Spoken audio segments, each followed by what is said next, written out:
Escúchanos, buscando herramientas para poder tener innovación en las cosas que hacemos, en las cosas de manera distinta, y en todo el proceso de innovación, o sea, la parte de desarrollo, las aplicaciones prácticas, y buscando cómo obtener un método para que esto pueda ser una forma continua de trabajo, porque hay que ir desarrollando en un tema como el nuestro, que es bastante conservativo, como los equipos básicamente no han cambiado mucho en los últimos años. O sea, buscar una forma en cómo hacer nuestros procesos más innovadores. La mejor de enseñarles es cómo hacer que la empresa funcione de esa manera. Todos pensamos en cómo mejorar o cómo lograr que la gente aporte permanentemente con su idea al desarrollo de nuestro negocio.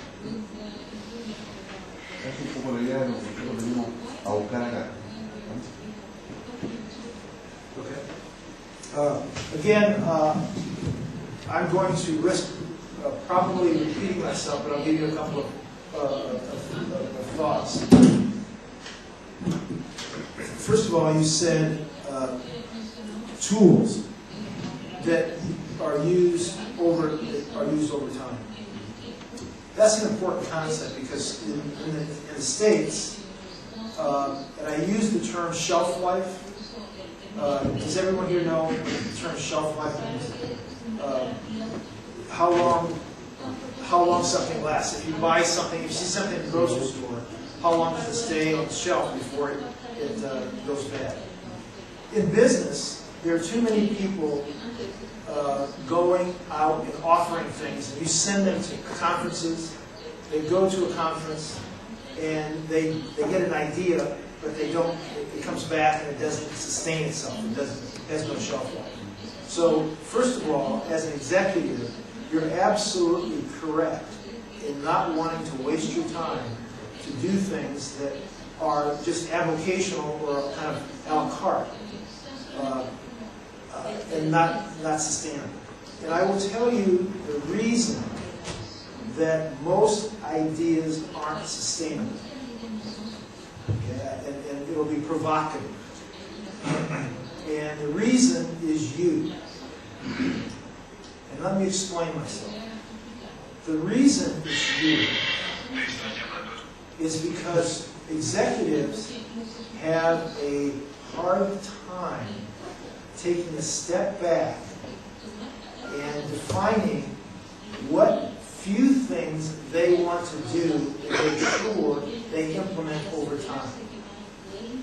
Too often, executives say, oh, here's the newest idea, here's another idea, and they test it. And I will let you in, Jim, who's a doctor, PhD in business, may not agree with this. So he can kick me if he wants to. But it's my belief that in running an organization, there is no magical new idea that's going to be transformational.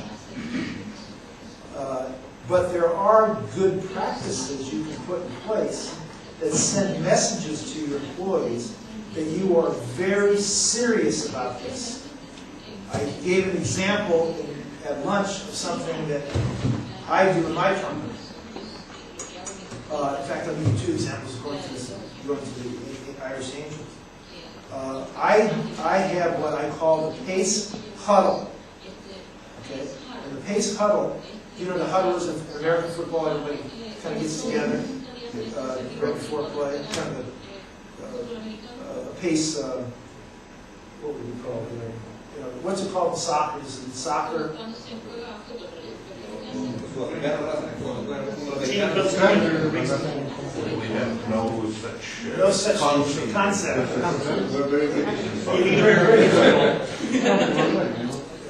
Well, let me tell you what we do. Every Monday morning at 9 o'clock in the morning, I have a bridge phone number, and everybody in the company from around the world calls in.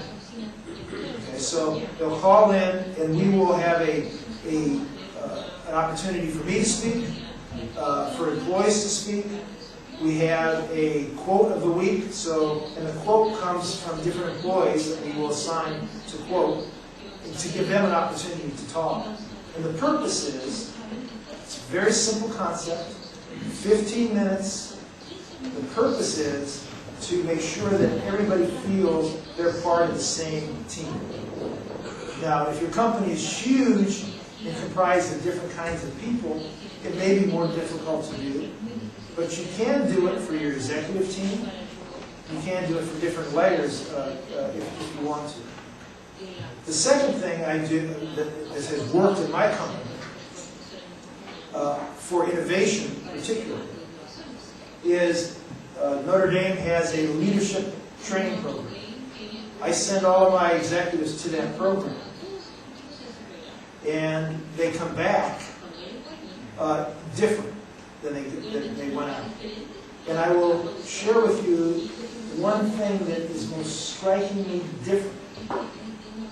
And it has nothing to do practically with what they teach.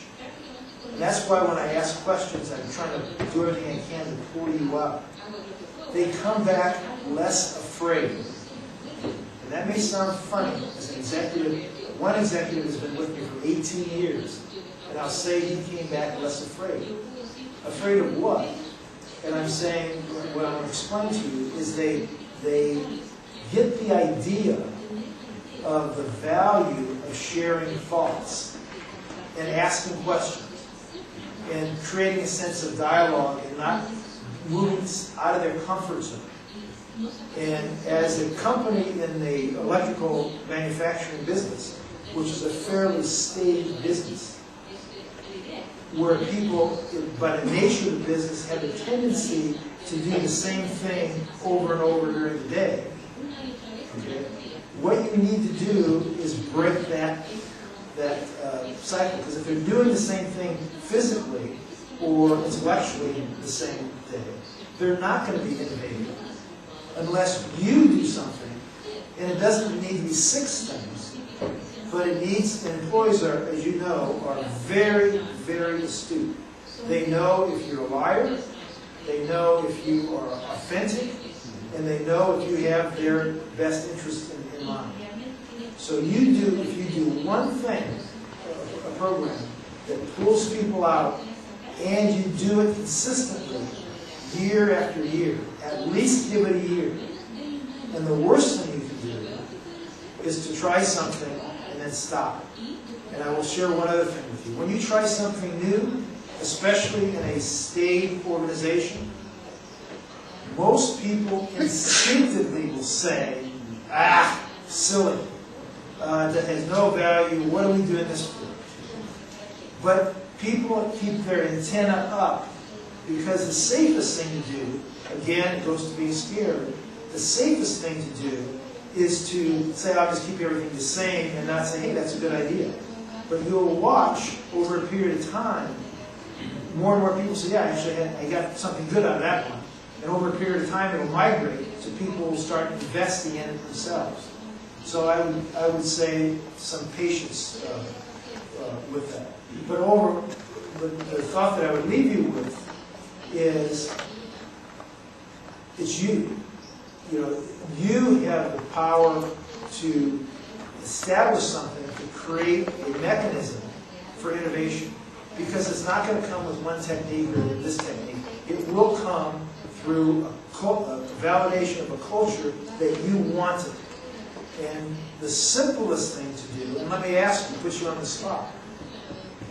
The simplest thing to do is to, in a very straightforward way, go to your employees or your management group and ask for it.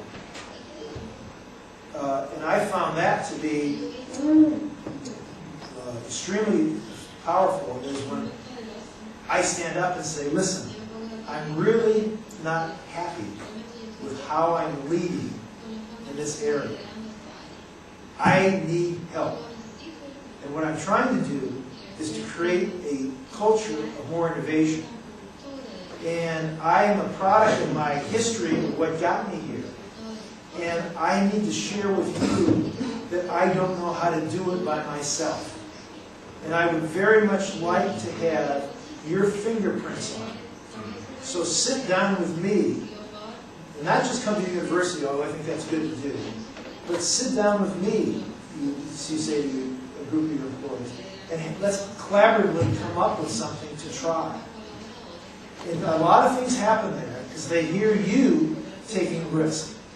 Because when an executive always stands in his corner office with a suit on and he's got that aura about him, if he is not going to take a risk, how can you expect your employees to take the risk of being innovative? Does that make sense to you? And so, I'm not familiar with your culture here. It may be a little different culture and harder for you to do.